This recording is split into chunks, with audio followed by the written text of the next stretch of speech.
내가 이제 그대로 이사를 가고 싶어. 그러면은 이사를 가고 싶은 마음이 간절하기 때문에 지금 괴 뽑을 때부터 그 마음에 있어가지고 이사 가면 좋을지 안 좋을지를 이제 묻는 이제 괴를 뽑는데 그게 이제 안 좋은 걸로 이렇게 걔가 나와. 그러면은 처음에는 솔직히 이제 나는 이사를 가고 싶은데 이게 왜 안 좋게 나오는 거야? 다시 한번 해볼까 그래서 다시 한번 걔를 뽑아보면은 점은 두 번, 세 번 붙는 게 아니다. 아니다. 그런 맞습니다. 걔가 막 나오는 거예요. 그런 것도 나왔어요? 그런 식으로. 원래 그렇게 얘기하거든요. 그러니까 깜짝 놀라.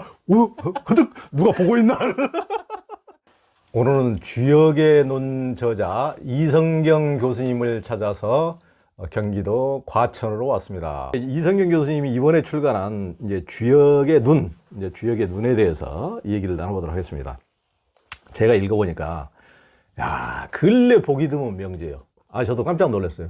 야, 이렇게까지.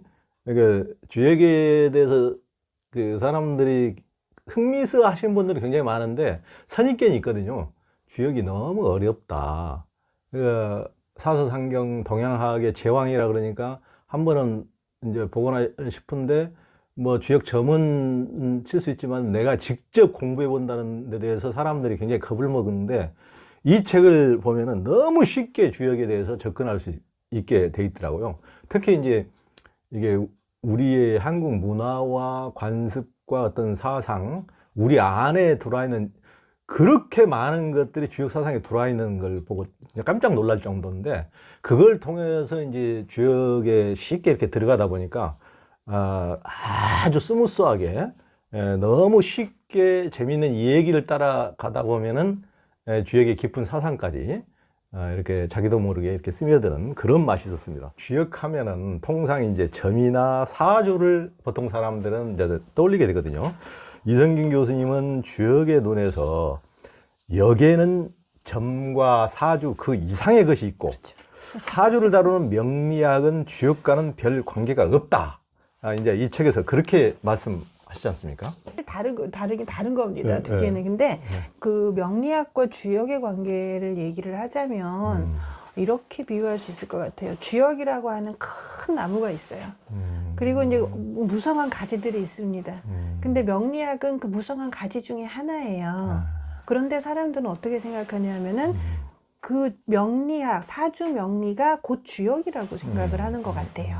네, 그러니까 그래서 이제 큰 몸통이라고 생각을 하는 거죠. 그게 그러면 주역 점 보는 거 사주 보는 거 아니야? 이렇게 이제 얘기를 하는 거예요. 근데 저는 그게 잘못됐다라고 이제 이야기를 이제 하는 겁니다. 근데 그러니까 주역은 점서이기도 하지만 사상서이고 철학서이기도 하거든요. 네, 근데 점의 측면으로만 얘기를 한다고 할지라도 사주 명리와 주역점은 완전히 달라요. 어떻게 이제 다르느냐 하면은 그런 질문들 많이 하시는데요. 그러니까 말하자면 이제 제가 예전에 그 사주명리를 업으로 하시는 분들하고도 주역 공부를 했어요. 근데 그분들이 주역을 모르기 때문에 이쪽을 공부하러 오는 거예요. 그러니까 주역을 한 줄도 몰라도 사주명리 하는데 아무 지장이 없습니다. 네. 그리고 그렇다고 이제 뭐 주역을 뭐 달달 외운다고 사주명리 볼 줄 아느냐? 전혀 그렇지 않아요. 그거는 따로 공부를 이제 해야지 되는 문제입니다. 이제 그래서 사주라고 하는 거는 뭐 네 가지 기둥 아닙니까? 다 아시는 바와 같이 그렇죠. 연월, 태어난 연월 일시를 가지고 얘기를 하는 거고 그것을 오행하고 결합을 시켜서 그렇죠.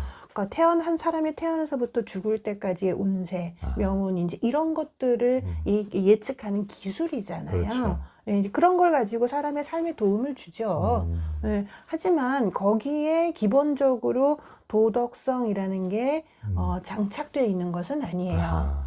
그러니까 뭐 예를 들어서 우리가 MBTI 검사를 한다고 하면은 MBTI 검사, 성격 검사 유용하지요. 하지만 그게 도덕적인 것은 아니잖아요.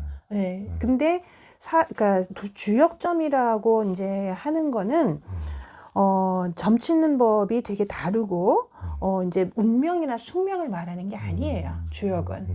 그래서 주역점을 볼 때는 연월일시는 필요가 없고요. 뭐가 필요하냐면은 지금 현재 나의 실존적인 고민. 내가 무엇이 지금 나에게 당면한 문제인가 그거에 대한 절실한 고민이 필요합니다. 그것이 있으면은 주역점을 이제 칠 수가 이제 있는 거예요.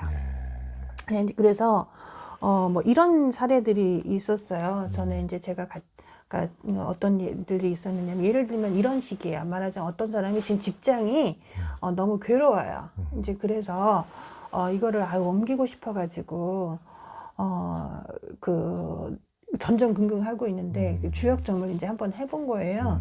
그랬더니 옮기는 거에 대해서 별로 긍정적인 답이 안 나오더라고요. 이제 그리고 오히려 이 직장에서 조금 더 버티면 괜찮을 것 같은 이제 이런 것이었어요. 그랬더니 이제 이 사람이 제가 이제부터가 본론인데 이 사람이 그랬더니 거기서부터 뭘 생각하기 시작을 했냐면은 처음엔 나 이 직장이 얼마나 괴로운가에 대해서 막 그것 때문에 괴로워하다가 좀 다른 생각을 하는 거예요. 내가 근데 그러면 이 직장에서 내가 가지고 있는 게 뭐지? 내가 현재 누리고 있는 게 뭐지? 이거를 생각하기 시작을 하더라고요. 이제 그러면서 그래, 내가 여기서 이만큼 오래 지나왔기 때문에 아무도 여기서는 나를 무시할 수는 없어. 그렇다고 나를 쫓아낼 수도 없어, 누가. 나가라고는 못해. 뭐 이런 식의 생각을 하는 거예요. 그러니까 사람이 항상 뭔가 자기가 괴로울 때는 현재 내가 얼마나 행복한 것을 가지고 있는 거에 대해서는 잊어버리잖아요. 그리고 내가 얼마나 불행한가에 대해서만 생각하는데 사실 현재도 가지고 있는 게 많거든요. 이제 그것에 대해서 다시 한번 생각을 해보게 되더라고요. 그래서 그분이 나중에 직장을 옮겼는지 안 옮겼는지는 모르겠으나 제가 그걸 보면서 그래, 이런 것이 기능이지. 뭔가 내가 그동안 생각하지 않았던 방면에서 뭔가 새로운 생각을 해볼 수 있는 여지를 열어주는 거. 그 주역점의 기능은 이제 그런 거라고 생각해요. 그러니까 뭐 갑자기 내가 돈이 없는데 어떻게 하면 돈을 벌 수 있을까 해서 이제 돈을 갑자기 벌게 해주는 것도 아니고 죽지 않게 해주는 것도 아니고 뭐 불의의 사고가 나지 않게 해주는 그런 것도 아니에요. 근데 그러니까 내가 어떤 그런 어떤 고난을 당했을 때 그것을 헤쳐나가고자 할 때 어떻게 그것을 헤쳐나가면 좋을까에 대한 어떤 지혜를 빌려준다고 해야 할까요? 이제 주역점은 그런 점에서 확실히 저에게는 도움이 많이 됐어요. 네.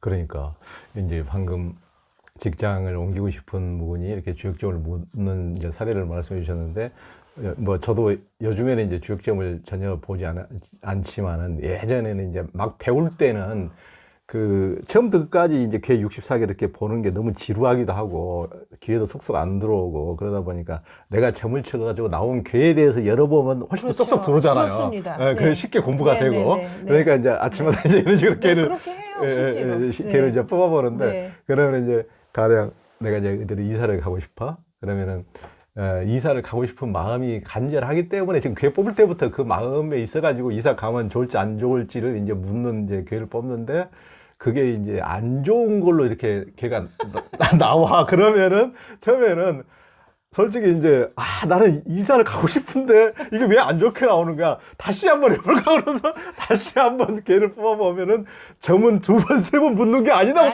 그런 걔가 막 나오는 거예요. 그런 것도 나왔어요? 그런 식으로. 원래 그렇게 얘기하거든요. 그러니까 깜짝 놀라. 근데 누가 보고 있나? 그래서 그런 신비한 경험, 그러니까 그런 걸 이제 해보면서 나의 욕구를 강력히 이렇게 관철시키려고 점을 봐서는 안 되고 내 마음을 비우고 겸허하게 정말 하늘의 뜻을 묻는 마음으로 봐야지, 이것을 자기 마음에 맞게 안 나왔다고 2번, 3번 계속 묻는다면 이게 점을 치는 의미가 없는 거죠. 뭐 말씀이 났으니까 이제 이렇게 얘기인데, 이렇게 주역에 보면은 이제 점을 치는 전제 조건이 있어요. 어떤 마음으로 쳐야 되느냐라는 얘기가 이제 나와 있는데, 그러니까 무사야, 무위야 그러거든요. 그게 뭐냐면은 생각하지 않고 어떤 인위적인 행동을 하지 않는다, 이런 거예요. 근데 그래서 무사야 무위야 해서 적연부동하다가 이렇게 얘기하는데, 근데 생각하지 않고 행동하지 않는다라는 게 아무것도 하지 말라 이런 뜻이 아니거든요. 그건 무슨 말이냐 하면은 사사로운 행동, 사사로운 생각을 하지 말라는 뜻이에요. 그래서 마음을 고요하게 해라. 그래서 그거를 유교식으로 얘기를 하면 정성성이에요. 정성성자를 얘기하는데, 정성이지만 유학에서는 성이라는 것은 참되다라는 뜻도 있거든요. 진실하다. 성실하다 이런 걸 다 갖고 있는 것인데 그러니까 그것은 무사무위라는 것은 진실한 마음, 참된 마음, 깨끗한 마음 그런 걸 가지고 뭔가를 이렇게 그러니까 주역에게 물으면 주역이 이제 거기서 감응한다라고 이야기를 하죠. 이제 그래서 뭔가 유효한 답을 이제 이렇게 준다. 근데 주역점을 해보면은 대체로 유의미한 결과를 얻는데 때로는 뒤통수를 확 칠 때도 있습니다. 그래서 주양 뭐 이거를 가지고 금과 욱조로 이렇게 해라라고는 말씀드리기 어렵죠. 예. 네. 그러니까 그러니까 이제 그런 것 같아요. 예를 들면은 오늘은 뭐 제가 이제 주역점을 쳐보지 않아도 여기 오면 좋을 걸 줄 아니까 점을 치지 않지만은 예전에 날마다 아침에 한번 그 네네. 공부 삼아 쳐볼 때는 네네네. 예를 들면은 오늘 분명히 이제 신문사에서 일을 하고 날마다 취재를 하고 인터뷰를 하니까 일을 안 할 수도 없고 이를테면 누구를 안 만날 수도 없는데 오늘 누군가를 만나면은 굉장히 안 좋은 이렇게 아침에 걔가 나오는 거예요. 그러면은 예, 그렇게 하면은 솔직히 뭐 일인데 그렇게 걔가 나왔다고 그래서 오늘 분명히 누구를 만나기로 했는데 안 만날 수는 없는 거 아니에요.